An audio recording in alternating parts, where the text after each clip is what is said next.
Donc, quelles sont les nouvelles du front? Je vous pose la question parce que vous êtes en lien avec des soldats qui sont actifs en ce moment. D'ailleurs, la question, c'est plutôt quelles sont les nouvelles des fronts?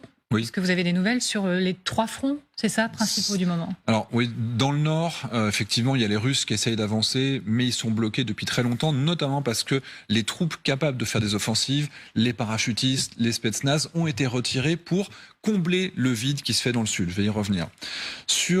Autour de Bakhmout. Bakhmout, il y a beaucoup de fronts sur lesquels les Russes sont en recul. Et là, en particulier, ils sont à un niveau où ils sont en difficulté, même sur leur approvisionnement, à tel point qu'à la vitesse où les Ukrainiens progressent depuis 1 mois et demi, si les Ukrainiens continuent, début 2024, les Russes vont être obligés d'abandonner la ville sans combattre, parce que sinon ils vont se retrouver coincés à l'intérieur.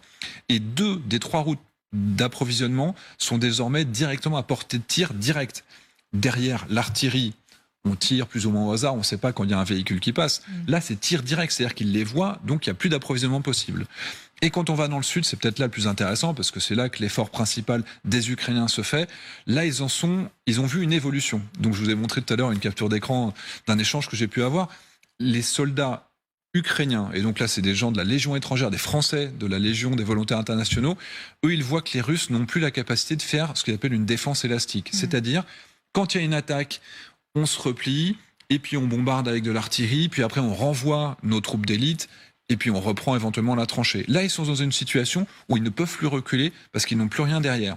C'est-à-dire qu'ils restent sur place, ils ont des pertes qui sont très lourdes, et là, dans un des environnements, ils ont perdu un véhicule et 20 soldats sur une seule petite zone du front, dans la zone de Verbové, ce qui est vraiment beaucoup sur une journée. Alors c'est un point de situation évidemment particulièrement intéressant que vous nous donnez, et vous nous donnez aussi des échéances, hein, vous mouillez un peu, début 2024 pour Bakhmout, sauf que du côté des Américains, on dit c'est pas possible de mener une opération d'ici là, puisque c'est ce que dit John Kirby de la Maison Blanche, voilà le coordinateur, qui dit le temps n'est pas notre ami, franchement les deux camps ont du mal à se battre, nous voulons être sûrs d'en tirer parti. Il dit qu'en gros les troupes ukrainiennes, elles ont entre 6 et 8 semaines devant elles pour avoir ces avancées décisives dont vous nous parlez. Pour une ouverture, alors il y a 2 choses, soit on continue à progresser mètre par mètre en espérant qu'à la fin les Russes cèdent parce qu'ils n'ont plus assez de munitions qui arrivent en première ligne, et puis qu'ils n'ont plus de troupes en nombre suffisant pour remplacer leurs pertes. Ça c'est ce qu'on voit depuis 3-4 mois maintenant. L'espoir, c'était d'ouvrir une brèche, vous allez en parler juste après avec le colonel Perrier, pour pouvoir exploiter cette brèche et libérer des milliers et des milliers de kilomètres carrés. Le problème, effectivement, c'est que à la fin du mois d'octobre, grosso modo, il va y avoir une situation météo qui fait que on ne pourra pas exploiter avec des véhicules. C'est-à-dire que même si on ouvre la brèche, même s'il n'y a plus de défense russe solide, on ne pourra pas envoyer des chars qui pourront ouvrir la voie, parce que les chars, leur logistique ne pourra pas les suivre. C'est-à-dire que s'ils n'arrivent pas à faire une brèche très rapidement pour pouvoir l'exploiter pendant, par exemple, 1 mois, ils vont être obligés de continuer à progresser pied à pied, tranchée après tranchée, et ils ne pourront pas exploiter leur potentiel, parce qu'aujourd'hui, le potentiel militaire de l'Ukraine est supérieur à celui de la Russie. Si on les faisait se battre dans un champ face à face, la Russie est très largement supérieure à l'Ukraine. Pardon, l'Ukraine est très largement supérieure à la Russie. Malheureusement, s'ils ne font pas de brèche maintenant, on n'aura pas l'occasion de le voir. Donc le temps est compté, c'est la fameuse course contre la montre, malheureusement. Pour cette expression, on voulait vous parler aussi de l'Ukraine qui cible la Russie dans son territoire, sur son sol. La Russie qui affirme encore avoir abattu 31 drones ukrainiens au-dessus de Belgorod, Bryansk ou encore Koursk. C'est pas la première fois qu'il y a ces drones qui sont abattus par la Russie. Mais ce qui est nouveau depuis 2-3 jours, c'est qu'il y a des cibles très stratégiques maintenant qui sont touchées par les Ukrainiens.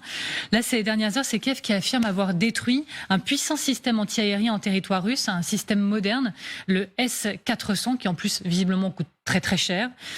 De plus en plus, Kiev touche donc la Russie.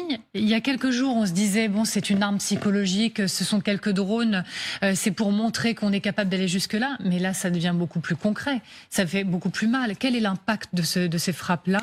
Et jusqu'où peut aller l'Ukraine dans ce tournant peut-être stratégique ? Alors, la seule limite que s'impose l'Ukraine, c'est de ne pas utiliser les équipements qu'on lui a fournis. C'est-à-dire qu'elle n'utilise que ces équipements produits localement, donc des drones, je le répète, low cost, produits et développés par des universitaires le soir et le week-end qui ont développé ce qu'on appelle les drones, les beavers. Le beaver, au début, c'était 100% les civils qui le construisaient, qui l'exploitaient et qui choisissaient eux-mêmes leurs cibles. Ils avaient visé le Kremlin. Et on l'a bien vu, ils n'avaient pas des explosifs de qualité militaire. Et quand les militaires ukrainiens se sont rendus compte à quel point ces équipements fonctionnaient bien, ils les ont récupérés et ils ont ciblé des cibles qui sont beaucoup plus intéressantes. Des bases aériennes, des bombardiers stratégiques qui ont été touchés et donc les Russes ont été obligés de les retirer de plusieurs milliers de kilomètres pour ne plus être à portée. On a effectivement ces fameux systèmes de défense aérien S-400. Et il y en a déjà 2 qui ont été détruits en Crimée. Là, la nouveauté, c'est qu'il y en a un qui aurait été détruit sur le territoire russe et pas simplement en Ukraine occupée. Et donc, ça va certainement continuer. Et obligatoirement, un système qui coûte 600 millions de dollars, c'est une fortune, qui nécessite des mois et des mois avant d'être réparé. Quand vous en perdez 3 en 3 mois, eh ben forcément, vous avez un moment où vous êtes obligé de réduire votre capacité opérationnelle. Donc, vous êtes obligé d'écarter vos troupes, de faire repousser votre logistique, d'avoir des avions qui vont de plus en plus loin.